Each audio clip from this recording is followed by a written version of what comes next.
Trading में loss का सबसे बड़ा कारण यह भी है कि शुरुआती ट्रेडर्स अपना कोई एक स्ट्रैटेजी नहीं बना पाते हैं। वो सिर्फ सपोर्ट और रेजिस्टेंस को इंपॉर्टेंस देते हैं, पर हमेशा सपोर्ट और रेजिस्टेंस वर्क नहीं करती है। इसलिए हर एक ट्रेडर के पास कुछ अच्छी स्ट्रैटेजी होनी चाहिए जिसकी मदद से आसानी से प्रॉफिट बन सके। तो आपको कोई भी स्ट्रैटेजी बिल्ड करने से पहले आपको मार्केट की ऑर्डर स्टेट के बारे में पता होना चाहिए, क्योंकि आप एक स्ट्रैटेजी सीखकर सभी प्रकार के मार्केट में प्रॉफिट नहीं बना सकते हैं। इसलिए हमें हर एक ऑर्डर स्टेट को अच्छी तरह से समझना चाहिए। तो मार्केट का सबसे पहला स्टेट होता है ट्रेंडिंग स्टेट। इसे दो भागों में बांट सकते हैं, पहला स्ट्रॉन्ग ट्रेंड और दूसरा चैनल ट्रेंड। तो पहले स्ट्रॉन्ग ट्रेंड को समझते हैं। अगर चार्ट पर कुछ इस तरह का ट्रेंड दिख रहा है तो ये एक स्ट्रॉन्ग डाउन ट्रेंड है। इस चार्ट में आप देख सकते हैं प्राइस लगातार डाउन साइड में आ रही है। लेकिन इस चार्ट में आप ये भी देख सकते हैं मार्केट में छोटे छोटे ग्रीन कैंडल की फॉर्मेशन भी हो रही है, बट मार्केट में सेलर हावी हैं।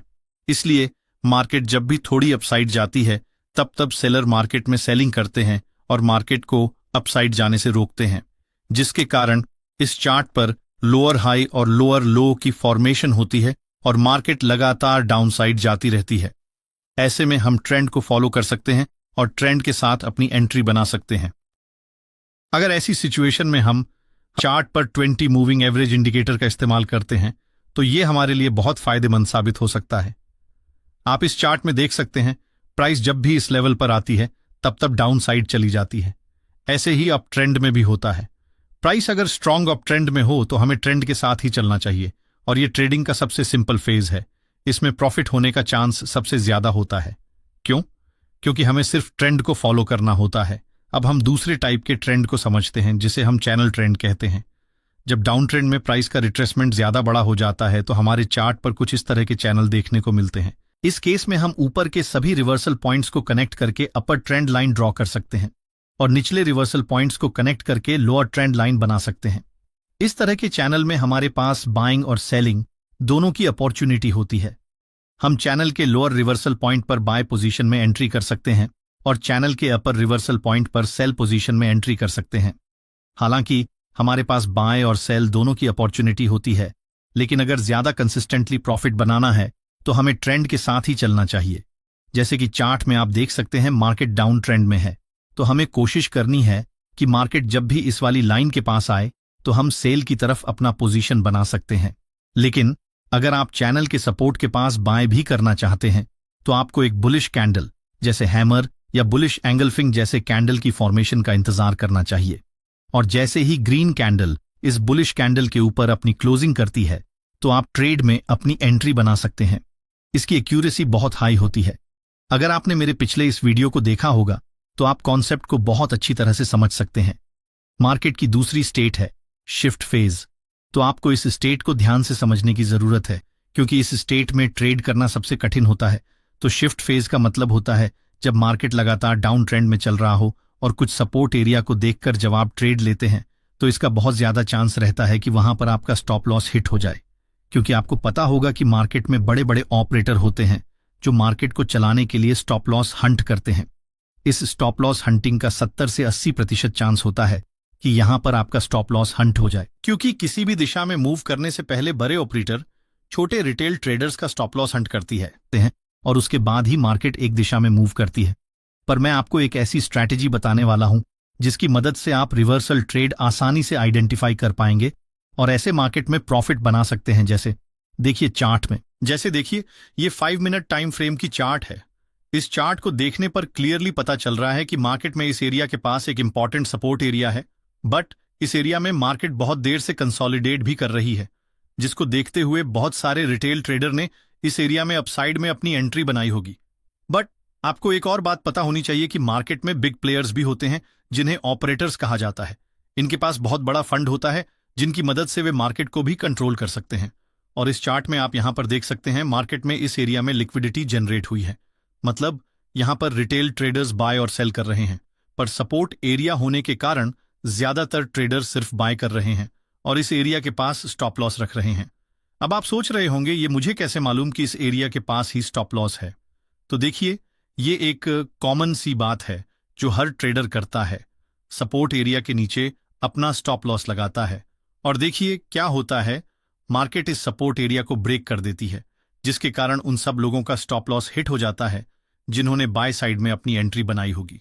पर यह ब्रेकआउट सोचकर यहां पर एक बार फिर से रिटेल ट्रेडर डाउन साइड में अपनी एंट्री बनाए होंगे।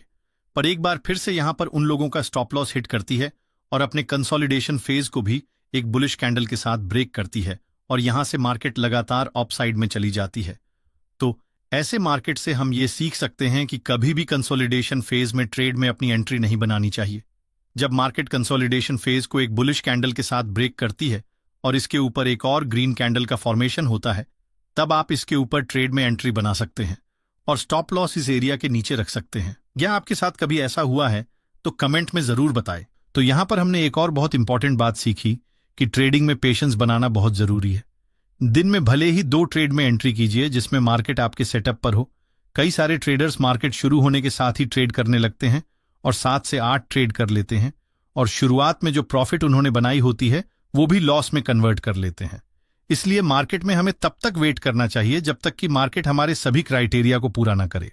मार्केट का थर्ड स्टेज है वॉल्यूम एनालिसिस। ट्रेडिंग में एक और बहुत जरूरी चीज है जिसे ज्यादातर नए ट्रेडर्स इग्नोर कर देते हैं और वो है वॉल्यूम। वॉल्यूम मार्केट में होने वाली एक्टिविटी को दिखाता है और यह समझने में मदद करता है कि कोई मूवमेंट कितना मजबूत है। मान लीजिए आप स्ट्रॉन्ग ट्रेंड में ट्रेड कर रहे हैं और चार्ट पर प्राइस लगातार डाउनसाइड जा रही है, लेकिन अगर वॉल्यूम कम है तो ये ट्रेंड ज्यादा देर तक चलने वाला नहीं हो सकता, क्योंकि वॉल्यूम के बिना कोई भी मूवमेंट में दम नहीं होता। तो हर ट्रेडर को वॉल्यूम को समझना और उसका इस्तेमाल करना चाहिए। उदाहरण के लिए मान लीजिए आप चैनल ट्रेंड में ट्रेड कर रहे हैं। चार्ट पर प्राइस लोअर ट्रेंड लाइन के पास आती है और आप बाय पोजीशन लेना चाहते हैं, लेकिन अगर उस वक्त वॉल्यूम बहुत कम है तो हो सकता है कि मार्केट में बायर्स की ताकत ना हो और प्राइस ऊपर जाने की बजाय नीचे चली जाए। वहीं अगर वही कैंडल हाई वॉल्यूम के साथ बन रही है तो इसका मतलब है कि बायर्स एक्टिव हैं और प्राइस के ऊपर जाने का चांस ज्यादा है। ऐसे में आप बुलिश कैंडल की कंफर्मेशन के साथ एंट्री ले सकते हैं। जैसे देखिए, यह है निफ्टी की 5 मिनट टाइम फ्रेम की चार्ट। इस चार्ट में आप देख सकते हैं मार्केट डाउन ट्रेंड में है, बट इस एरिया में एक हैमर कैंडल की फॉर्मेशन होती है।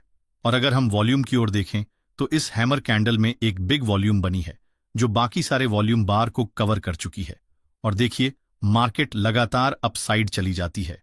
वॉल्यूम किसी भी कैंडल की पावर को दिखाता है। अगर इस वॉल्यूम को देखकर आप ट्रेड लिए होते तो आपको इतनी बड़ी टारगेट मिल सकती थी।